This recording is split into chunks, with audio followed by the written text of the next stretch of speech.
remodeling project in Deer Park. We're about 2 weeks into our project. This is going to be an 8-week project in total.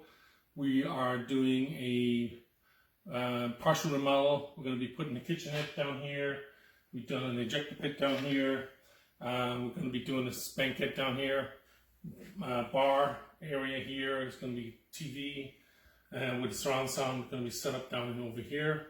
It had a suspended ceiling, which we're building down and putting in drywall ceiling. It's going to be a lot of 5-inch recessed cans going in to brighten it up, make it nice and bright and modern looking.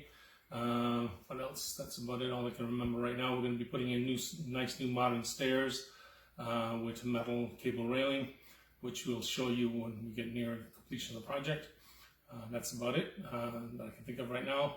All vinyl, luxury vinyl tile flooring, which will be going in again near the end of the project. As I say, it's an 8-week project, so we'll be wrapping up right around the end of September, early October. So check back with us again in a couple of weeks. Just checking on the progress. Thanks for watching, and look forward to talking with you again soon. Take care. Bye.